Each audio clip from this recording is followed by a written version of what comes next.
Hey everybody, how's it going? I hope everybody's well where you are, wherever you are. Dan Shinder here on Drum Talk TV. I'm coming to you from Globe, Arizona, 100 miles east of Phoenix, way up in the mountains where it's pretty cool and safe up here. And I'm so excited to have with us today a true rock and roll Hall of Famer from the class of 2018 pick, Withers, a founding member of Dire Straits, coming to us from a beautiful peninsula between Liverpool and Chester in the United Kingdom. Pick, welcome and thank you so much for being on Drum Talk TV. How are you? Oh, it's a pleasure. Thanks for inviting me, and let's hope this can be a kind of successful kind of Zoom conference. Yeah, absolutely. There's so much that I want to talk to you about. I'm just going to sort of throw a dart and decide, like, okay, let's just start here. I think my first question is, I know that at some point you left Dire Straits we're going to kind of bounce all over your timeline, okay? You left Dire Straits really to pursue more your love for jazz and tying into drumming and being a musician.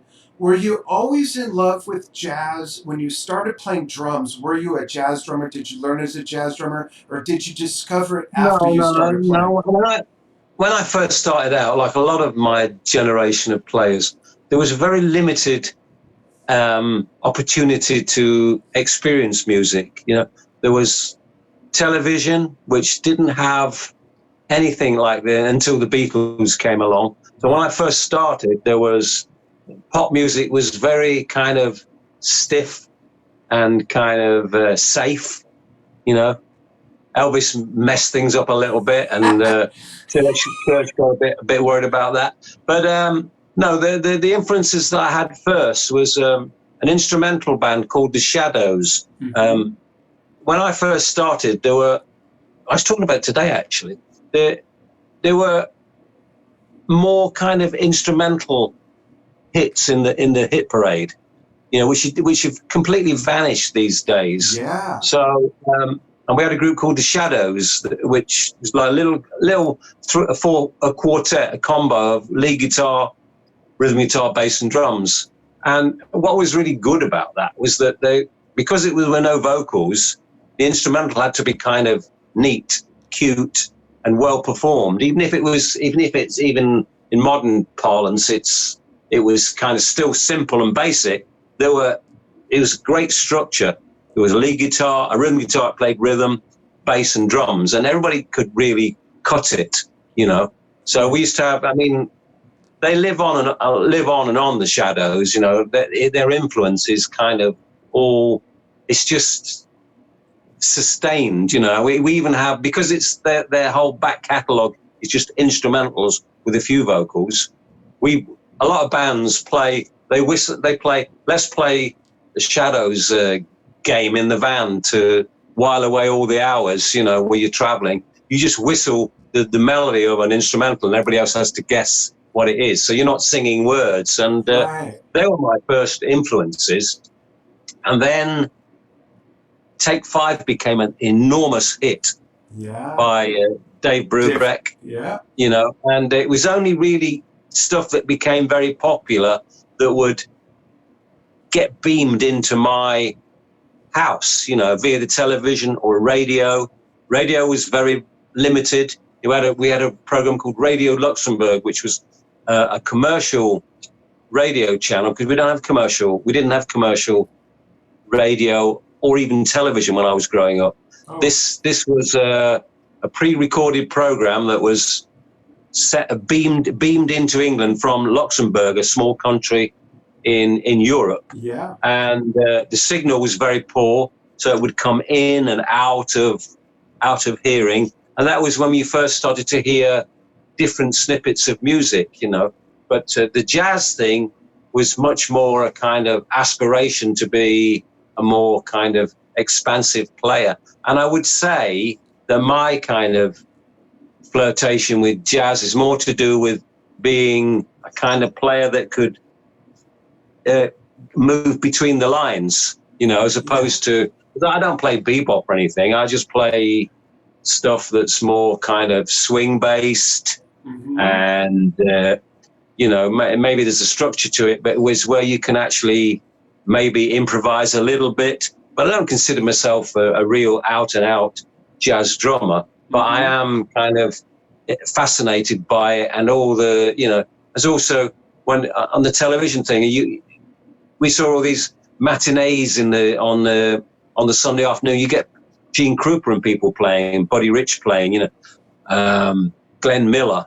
You basically took what you could get in England in those days. Yeah. And then the Beatles came along, and everything slowly began to change. We didn't even have regional accents on television. If anybody was on television, they had to speak properly. And they had to, good evening, everybody. And here is the news. Regional accents were a kind of anathema. Wow. And then the Beatles came along, and because they had this charming Liverpool accent, and it just broke down so many barriers when the Beatles came along. I mean, you get people like Pat Metheny talking about the Beatles, and Jim Keltner talks about the Beatles. All these really accomplished players and they all refer to the Beatles playing on the Ed Sullivan Show. Yeah, and even the most started their career there. They inspired them to want to play. That's what I want to do. Right. And and I think our generation all have a similar kind of experience. Now it's gone completely the other way. Now everything is 7/24, and although there won't be it's kind of neat in a way. What you have to accept as part of that 7/24 culture is, because of the output, the quality goes down. Yeah, absolutely. Regarding the Beatles, the other thing that is still fascinating to me, this month marks our 8th year of Drum Talk TV. I've done hundreds and hundreds of interviews, and no matter what genre a drummer is known for whom I'm interviewing, the Beatles inevitably pop up if they're over the age of 50 years old. And, you mentioned Jim Keltner and whatnot, and even Nico McBrain of Iron Maiden, who's known, of course, of heavy. His first concert at 12 years old was seeing the Beatles, and it made him want to be a drummer, and it really proliferated not only through all these hearts that had different sensibilities who became different drummers of different styles of music, but like you said, it affected culture in such a larger way, where the charming Liverpool accent, it now made it acceptable for some different dialects to be on the radio, be on TV. Look what they did with fashion. Of course, when they started out, they looked like straight-laced schoolboys with the tie and the jacket, and then they ended up being the ones with the tie-dye and the sitar and the hash pipes and the big beard. It's just amazing how they really affected culture on the planet. I know. It truly is. But when you mentioned Nico there, he would have seen the Beatles way before Sergeant Pepper. And if you think that they went to Hamburg and played, which I did as well, after them, a lot of bands did it after them, they kind of opened that door as well, where the German entertainment industry, even in the 60s, they had clubs that were open until 4 o'clock in the morning. Whereas in England, everything closed at 11 o'clock. In the evening. Quite strictly. You had to get a special license to open after 11 o'clock, and it was quite hard to attain. But you would see that they would have played live in Germany 6, 7, 8 hours a night. Wow. And that's what we did sometimes. You play 45 minutes on, 15 off. 45 minutes on, 15 off. Sometimes you might be lucky and play a venue where they had 2 bands. So you would cover from 8 o'clock until in the evening till 4 o'clock the next day in the morning. So you would do an hour on, an hour off. And you played an awful lot. So you became very proficient. And they were just a really very exciting live band before the screaming curtailed everything and made it impossible for them. They were also an exciting band in terms of the harmonies, the live harmonies they did. And I think Lennon, it's always difficult for anybody to blow their own trumpet. It sounds very bombastic and, arrogant, but they were one of the best live bands around in the early 60s, when this is way before the screaming and the mock top thing took over, when it became almost like a trademark thing, when they that works, that gets that's a moneymaker. And before that they were just a really hard rocking, bopping, tight hard punching rock and roll band. Wow. And if you lived in England, because when there was this kind of mania about them, there were a lot of in the early days, not specifically because of them, it was just the culture of the day. Radio was loath to play records back to back all the time. They wanted people, they felt if you played, the Musicians Union felt if you played records all the time, it denied a musician the opportunity to play his instrument. So the radio was dotted with live performances in the BBC, the British Broadcasting Corporation's studios, of which the Beatles did plenty. Wow. And you can hear, there'll be footage of that. It's not a bootleg or anything. It's available on websites and things, and you will hear what a good band they are. That's neat. A simple rock. I mean, you only got to play on the early albums. She was just 17. It's just a great little rocking tune, and Twist and Shout.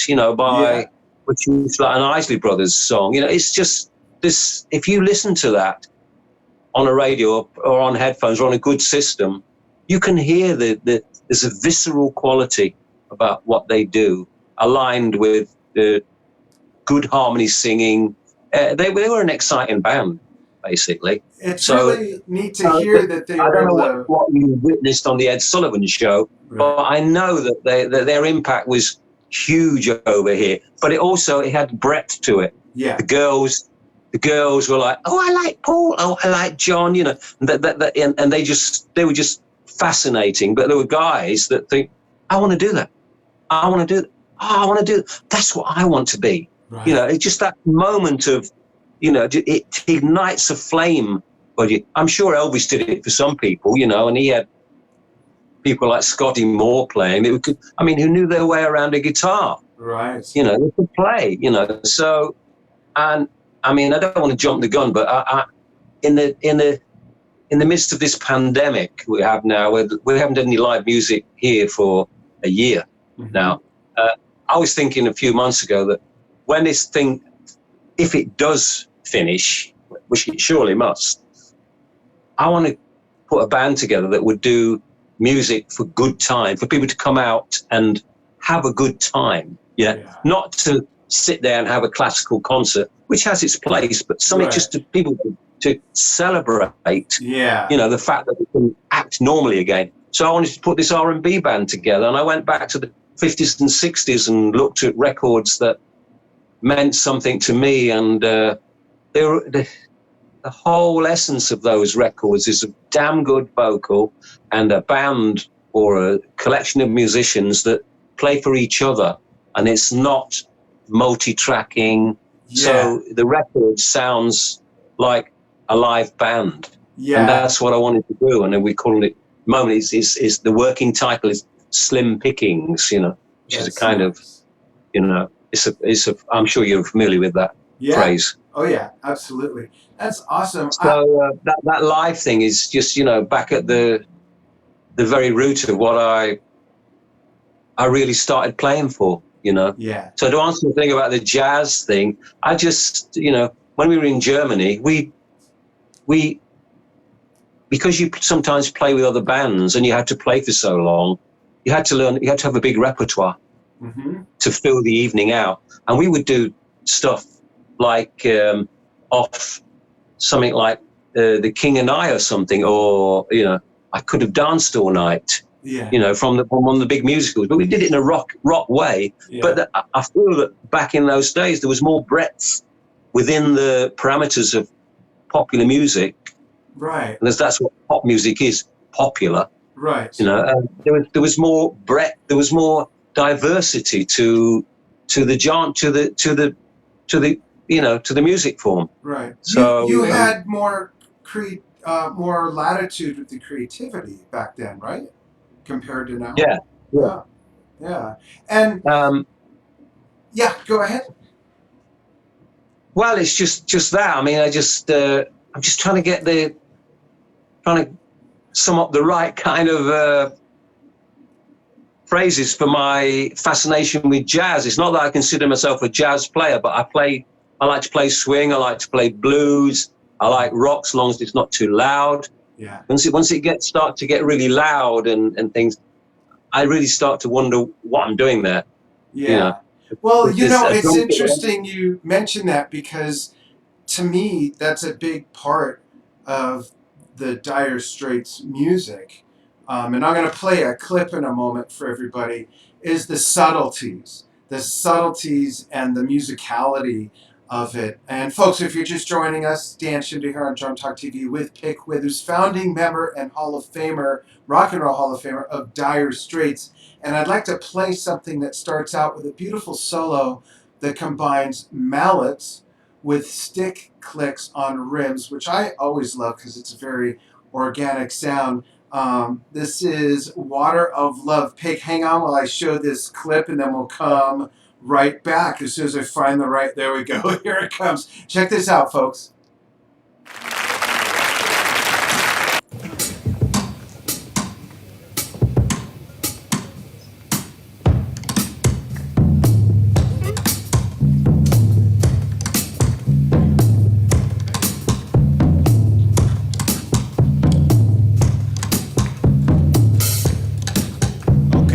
Here's one from the old album, Water of Love.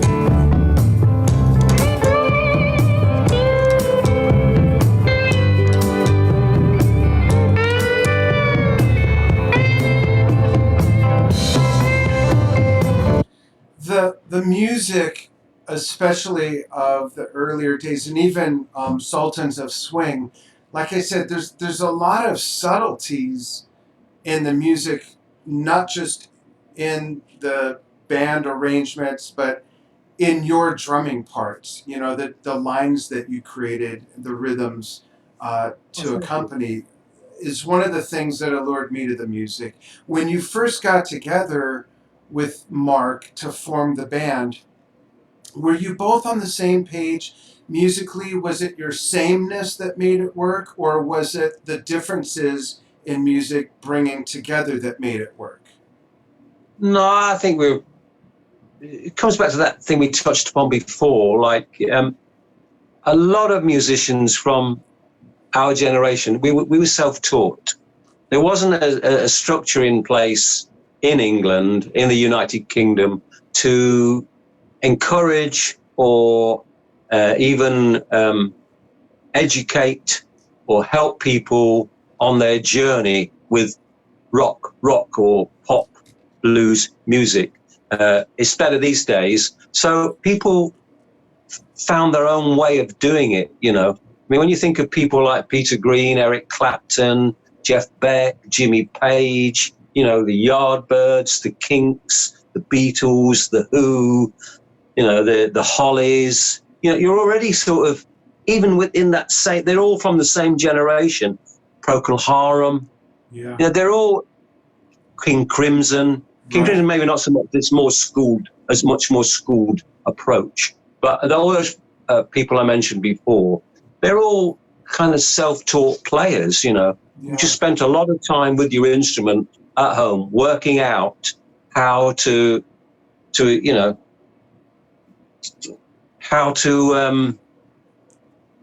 get on with your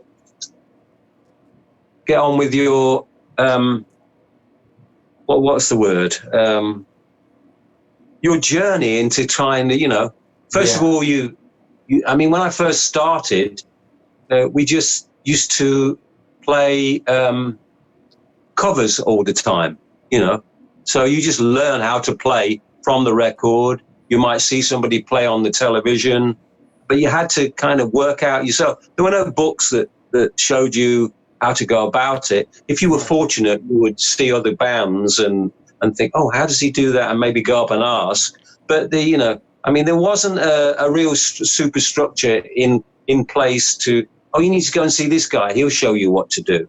Right. There's a beautiful story on YouTube for all you folks, which you should see. It's a guy called Carlo Little, who was a really heavy rock drummer in the 50s. He gave Keith Moon his first drum lesson. Oh, and wow. if you go on YouTube and put Keith Moon's first drum lesson, you probably get there. And it's just a little 2 or 3 minute clip, and it's just delightful how we all basically stepped out onto this journey of trying to work out how to play our instruments, but we all have similar stories to tell. Yeah. So to answer your question, I think that I first met Mark because I was renting a room from a guy from Newcastle. We were living in London. Now, Mark's from Newcastle, so he came to see this guy purely on the basis that they were fellow Geordies, as we say, like New Yorkers. Yeah. A Geordie is somebody from Newcastle, and that he wanted to use the Revox reel-to-reel tape recorder to put some ideas down. And I happened to be there that day, and because we didn't have a sophisticated microphone setup, I said, I can put some hand drums on that, on some percussion, and to make it sound more, Rhythmic. more complete. Yeah. And he basically went away, and I just thought, that was, I didn't think any more of it. He came back about 6 months later and said that he was forming a band, and would I be interested in joining? So that's how we started. But to say, that we were basically on the same page, we were coming from similar kind of backgrounds, and we just kind of collided in that moment, and just went along. And Mark and I had a really good relationship in the beginning. We were just kind of playing back and forth, and of course he had this in the beginning. It's like anybody, you cherry pick all your best songs of your life so far. So if you're 28 years old and you've been writing songs for 10 years, this is your first record, you cherry pick all the songs which you think are the best. Right. And it culminates, fortunately for us, in what's a fabulous album. Although I will say it took me a while to put some distance from it and be able to view it not as somebody who played on it, but somebody who just listens. Yeah. And I was speaking to somebody the other day. I think what really comes across in that first album, once you get distance and you can have perspective on it, is that it has a charm, it has an atmosphere, and it has a whole kind of, the whole gamut of emotions that it's almost like a sepia, like a black and white photograph. It has a bit of mystery, it has a bit of romance, it has a bit of intrigue. It's like it's almost like some of the best writing that Mark did. It's almost cinematic, as opposed to a bunch of chords. It used to be very self-effacing about it, but I guess it's his way of dealing with the acclaim initially. But it was just, he just had the best songs that he could muster from his history so far. And if you remember that he was at the time Dire Straits first started or became into being, he had been a news reporter on a large provincial newspaper. So his powers of observation would have been owned. He was also teaching English in the English language as a subject to adult, mature students. And then guitar he just played in a bedsit somewhere. So you had all these three strands. Excuse me while I drink my tea. Sure, yeah, absolutely. Lubricate. So, we were coming from a similar sort of influences, but I think the thing that really took off was that we could have a conversation musically, and ideas were there, and we could kind of manipulate it, if you like. Yeah. Whereas David and John, David's Mark's brother, and John to a certain extent, it's almost the first band they ever played in. So they were always playing catch up, in a way. Oh, you know. wow. Yeah. Did you So did you guys have like even when you got to the point of Sultans of Swing and along yeah. the way from the beginning, did you guys ever have expectations of any kind? Did you imagine that the music would become, as widely spread popular and revered as it did? Well, no, because and to give you a graphic kind of account of it is that we couldn't get any radio play in England. Wow. Because at that stage, Sultans of Swing was a single which was supposed to, promote or make people aware of the album, which Right. We couldn't get it on the radio because the radio station said that it was too long, Right. and it was classically too wordy, too many Wow. words, and the record company was getting very kind of upset in England because as they released it in other countries like Holland, we were starting to have success in Holland, Denmark, Sweden, Germany, and then the USA and Canada, and it's still in England. We couldn't do anything. Dire Who? Are they a punk band? And then what happened was, where the mold was broken was that in England they always had this radio show on a Sunday around about 4:00 in the afternoon, which played the top 20 in America album things. And as soon as we began to show in the American top 20 of albums sales or whatever, there was all of a sudden they were playing this stuff almost as if it was an American act. Wow. How popular, Pick, was that challenge? Because we've all, I'm sure, heard of Queen having a similar challenge. They couldn't do anything at home. They almost got dropped. They came over here to the U.S., had amazing success, and oh, now you boys are okay. We'll take care of you. How popular was that in England in those days? What, Dire Straits? No, the fact that it was hard, that situation, that you weren't as accepted and didn't get as much airplay at home, but when you cracked the code in the U.S., which was more welcoming, then everything opened up, because Queen went through that as well, and I'm sure other bands. Was that kind of the modus operandi of the music media back then? No, it's just that the media or the radio and television had not so much strict codes, but they had their own concept of what popular music should be, not in terms of its content, but in terms of how it should look and how it should, and it shouldn't fit into neat sound bites. Right. So, I mean, the only way that we really cracked England in terms of sales was that to get on the radio, we had to be successful in America because, not had to be, but it was just that this program was broadcast every week, playing the top 20 in America. And that helped to kind of break down the obstacles, basically, for, getting played on the radio. Right. That was the only issue, really. But we weren't too fussed because we were touring everywhere else anyway. So, it was nice. I mean, the first place we had any success of note, which was then, would be in record sales and requests to do television outside of the UK, was in Holland.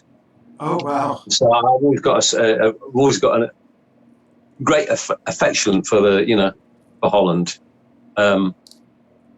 But in Holland you could go in a bar and they would play great music, and they were good times for that kind of stuff. I mean, you go in a bar and it was great atmosphere, and they were just playing records. This is before CDs. Yeah. And almost before tape, before the 8-track you could play in a car. Right. It was just vinyl. Yeah. And I'm not particularly a vinyl junkie, but I really did enjoy vinyl before Dire Straits as a kind of social kind of comment upon where you were. I mean, people used to walk around with an album, which is, quite beautiful artwork, because there's big Yeah. enough to, and the lyrics that you could read and the credits. So you could become a fan of somebody by, oh, I like that. Who is that? And you could find out who it was. Yeah. There was no internet, no Right. mobile phones. So all the information was there on this, LP, and the artwork was fantastic. Yeah. And you could see somebody walking along the road. So, oh, he's got a Led Zeppelin album. He's okay. Yeah. He's a head. We call him a head. Somebody who's into their music and wants a little bit more than, oochie coo. And, they want a bit more Right. meat and potato in the content. Yeah. And the only time I see that these days now, I see young kids, both boys and girls, walking along with skateboards. And I think, there's somebody who's got an activity that they're passionate about. Right. Exactly. I mean, The thing I'm about not sure if I've answered the question about the Queen and whether it was a kind of phenomenon or that was, an obstacle, but it was just, they were different times. Yeah. They were very different times. It was just breaking down all those kind of, not so much barriers, but kind of convention. Yeah. The thing about vinyl is, it's my favorite format for exactly the reasons you said. The artwork is bigger. Nowadays, I get a CD out, even with my reading glasses. I need this. I need this to see who produced it, who's doing the backing vocals. It's not in the band, but they got. It's just a whole different thing. When CDs came out, that was my first objection. Even though some came with like a little booklet, I'm used to the big fold out, all that stuff, and then music going sometimes straight to a downloadable format. There's a little thumbnail image. It's like it destroyed that whole form of art, I think. Yeah, with streaming, it's impersonal. Yeah. It's music for me. The last 20 years, maybe, it's become much more impersonal and much more almost like wallpaper. Yeah. It's in the background. It's like a little bit better than music, but it's not. It's only there because people go, oh, the atmosphere's not very good near it.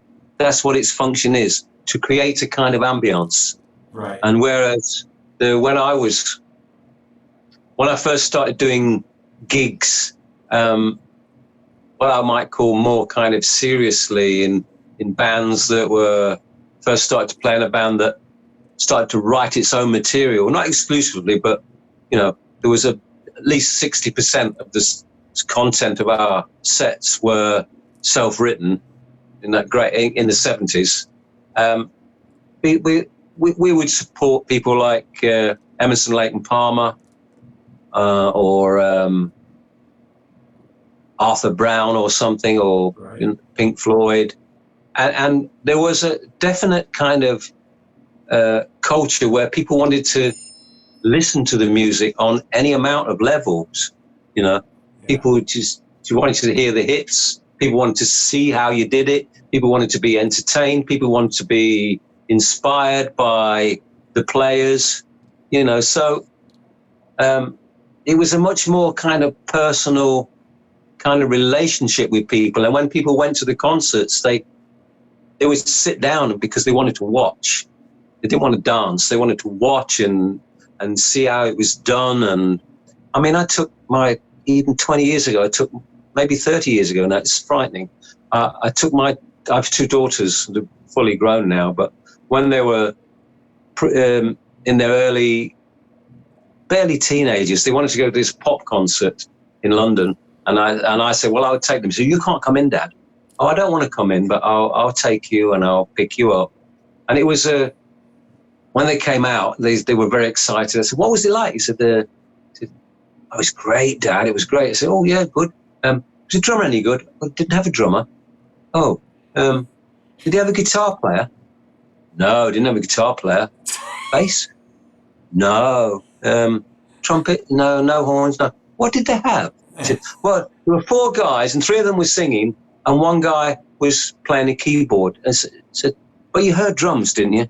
Oh, yeah, they had drums, but there wasn't anybody playing them. No. And my beef with all that was not that they'd chosen to do that. My beef with it was that there were people being at that concert that would probably go, oh, I can't sing. But if they saw a drummer, they go, oh, I'd love to learn how to have a go at that. Yeah. Or I'd love to have a go at the guitar. Or people don't do that anymore. Yeah. Because there's no connection with the music. It's all about dancing, and everybody can dance.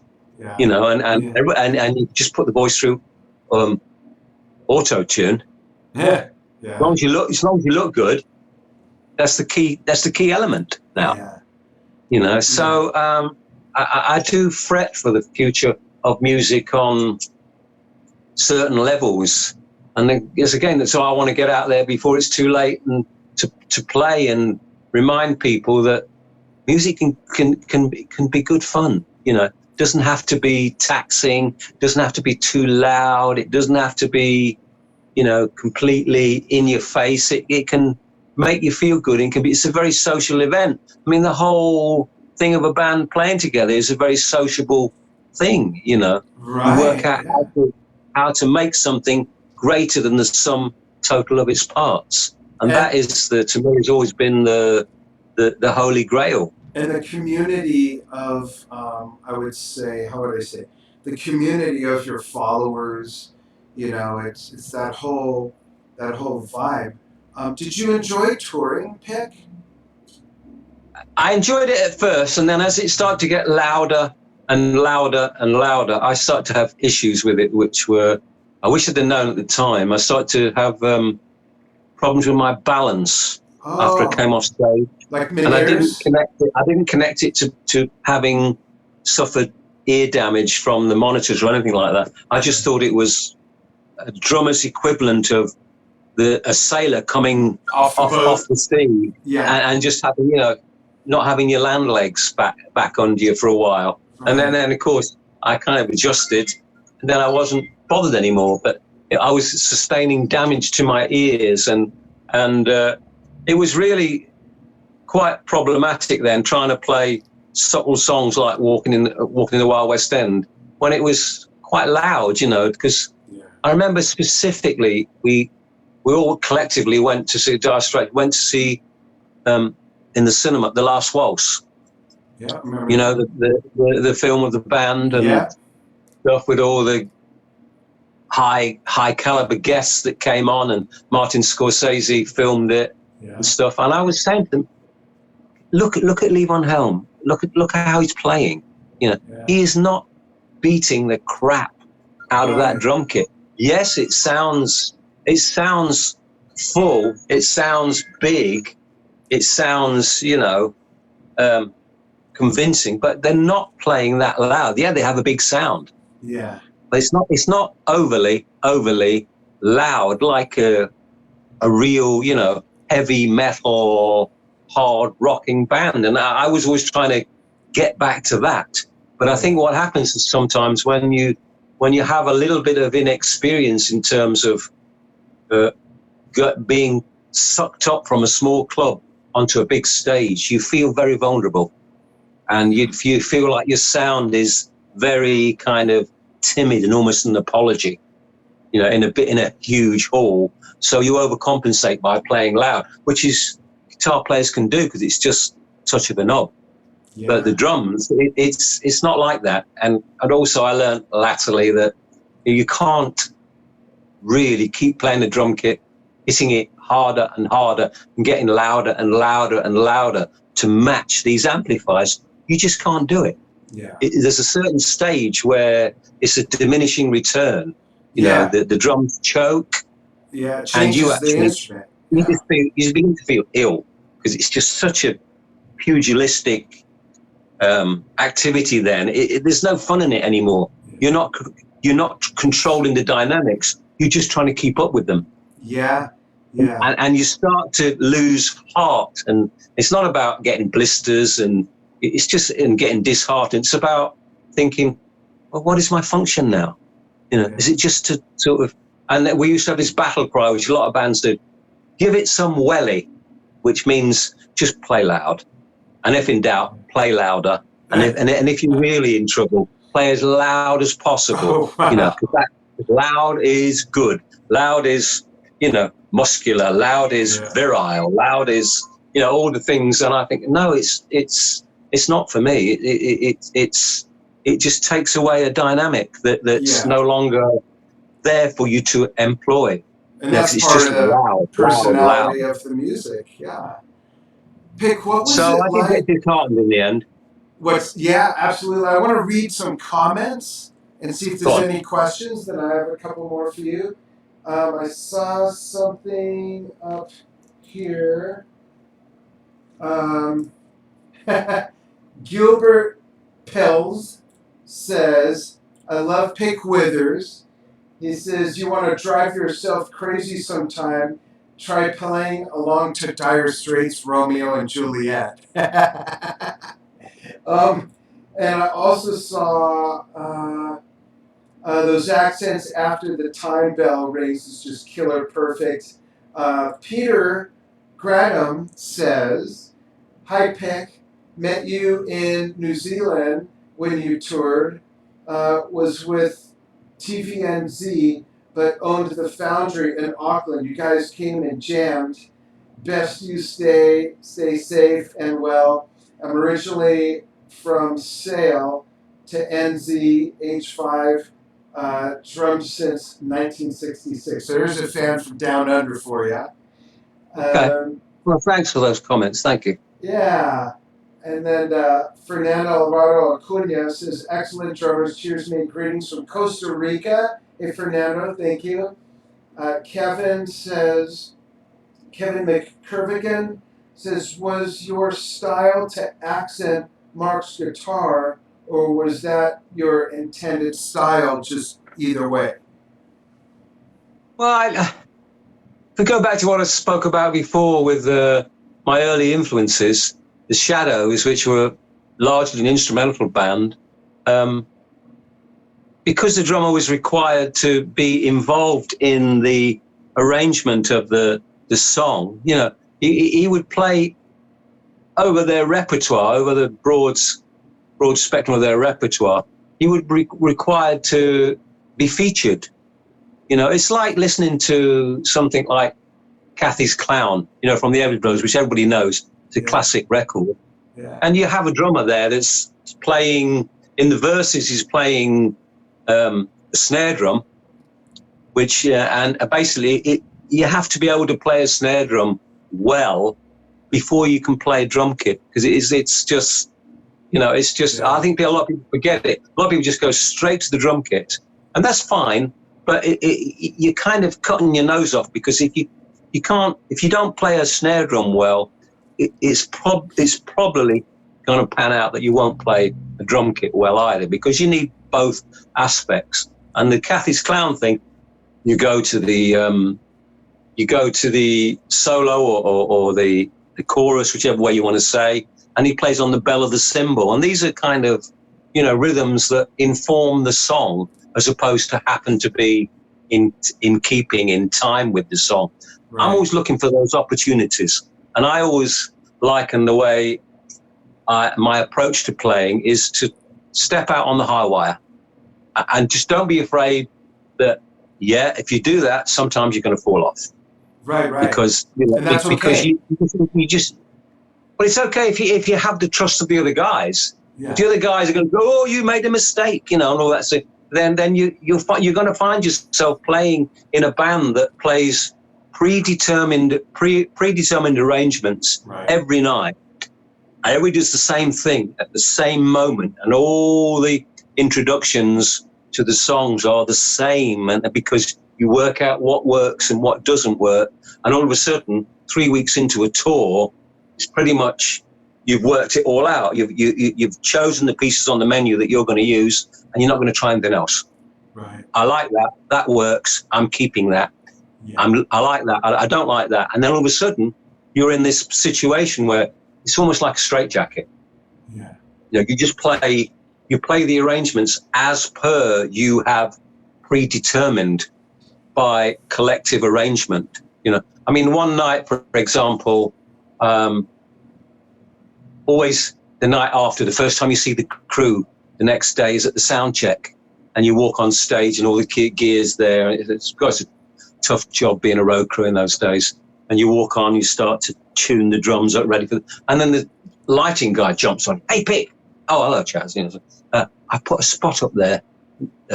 Last night you twiddled your stick in a song. I want you to do it in exactly the same point. I said, oh, well, I'm not sure I remember when I did that. I did it in this song. But I want you to do the same place, but I want to highlight that, And that's good. But in the end, you find yourself, oh, this is where I twiddle my stick. This is where I throw my stick up. This is where I jump up and down. This is where I stop. This is where I go. This is, and then all of a sudden, you're into this situation where you have these suit of clothes. Yeah. And you put them on because it suits you. It suits the band. It works. But you're almost like a mannequin. Yeah, no spontaneity. It's almost like a Broadway play. And I accept that there's a certain element of that has to go into making a spectacle so people know what you're going to do, because it can't be totally spontaneous all the time. But I'm always looking for those opportunities where you can stretch a little bit, where you can stretch out playing wise. Yeah. And it comes down to how much capacity, spare capacity, I would call it, you have to take care of what you're doing.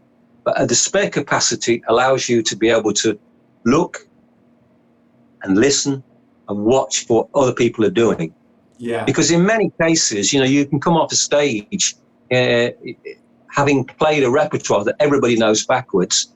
And if it's a 5-piece band, there'll be 5 different versions of what it was like on a big stage. Yeah. Somebody had a great sound. Somebody had an awful sound. Somebody could only hear the bass guitar and the keyboards and couldn't hear the guitar, but they play on autopilot because you know the stuff so well.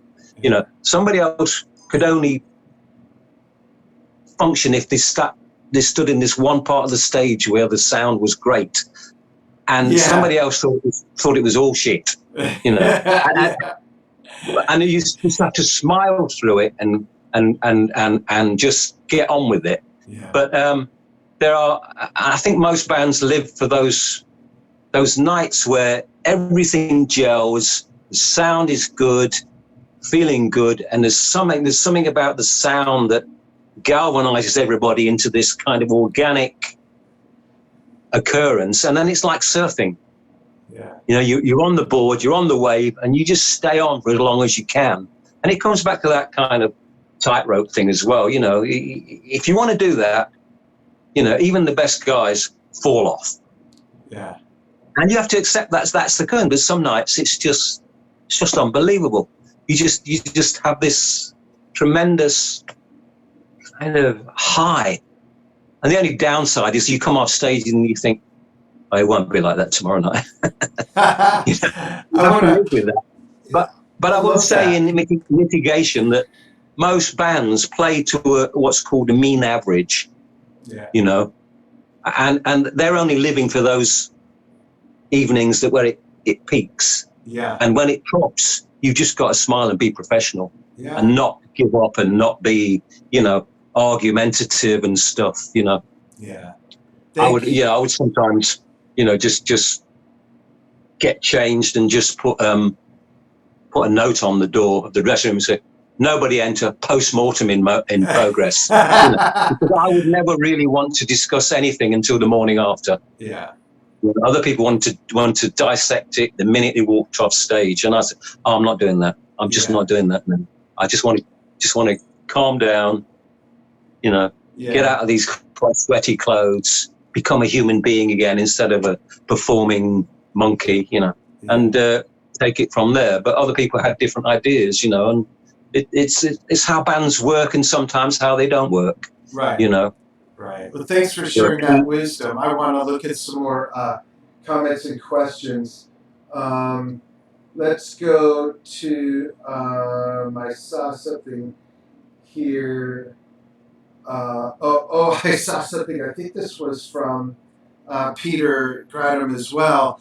when I played the clip of Water of Love, we may have loaded the wrong one, and that might have been Terry actually. Okay. But a beautiful song with such a great your drum solo in the beginning is again, in my opinion, it's Well, a big part of the just allure. a drum pattern. Yeah. Yeah, It's it it's timpani beaters. So yeah um, yeah, I mean, I've always looked for stuff like that. If you play a drum kit, there are lots of sounds to be had. I wouldn't say infinite, but there are lots of sounds. I mean, I would even recommend to people that you should experiment with different sticks for different songs. yeah Different thicknesses. Sometimes thin is good. Sometimes fat is much better. And it's not right about how hard you play the drums. It's where you hit them and how much control you have. And so I've always done that. I've always used brushes, but not in the conventional way where jazz, the swishing thing. Just used them almost like sticks. There's a different texture. yeah I think Russ Kunkel became very, oh yeah the go-to guy for that kind of thing when that's he played right with Crosby and Nash and on yeah some of the Jackson Brown stuff. It's just got a real kind of sensual sound about it, and I think some people don't really realize how emotive drums can be yeah if you're not beating the hell out of them. right But you have to have. I always steer away from the word technique. You have to have touch, and that is yeah to get touch. You go back to technique. I mean, technique is always such a minefield of information, which some good, some bad. But technique really to me is almost like a carpenter with his tools. yeah You need them. You need technique. But if you don't know how to apply it, it's a waste of time. right I want to tell the audience, because there's some more questions and we've only got a few minutes left so that we could fit Okay. this on some other platforms that have a 1 hour limit.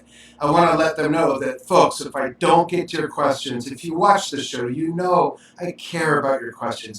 If I don't get to your questions, I'm going to send a link to this interview to Pick, and Pick, perhaps you can go through the comments and answer some of the other questions if I miss them, Yeah. and some will come after as well because we share this around and Yeah. stuff. But I Be want to make careful, Dan. sure. When you field the questions, you turn away from the mic, Yeah. and I don't hear what you're saying so well. Oh, when sorry. you're reading off the Yeah, screen. because they're over here. But I'm gonna send you the link to this because we won't have time to get to all the questions that are there. Because I have a list of get to know you questions that I want to ask, and these are questions I'm just gonna bam, bam, bam, fire through and see how quickly you can answer without giving them too much thought. Okay. Okay. Okay. What's your favorite movie, Peck? Das Boot. Ooh, nice. How about your favorite TV show? I like Fraser. It's funny. Oh, nice. Fraser. My son Stephen, watching, who is our associate producer, loves Frasier. I like the dog. Yeah. Even though it's several dogs. Right. Who's your favorite villain besides Bill Bruford? Lee Van Cleef. Ooh, that's a good one too. How about favorite beverage? Tea. Favorite. Ooh, what kind of tea? Usually English tea, English breakfast tea, loose leaf tea, no tea bags, please, with a teapot. Perfect. How about and your favorite food dish? Favorite food dish? It has to be something Italian because I lived in Italy for 3 years. So nice. I like pasta, I like fish, I like, anything Italian. Great. I'm willing to try it. Awesome. For all the traveling you did around the world, where's the one place you've never been that you would love to go? Japan. Oh, Japan's amazing.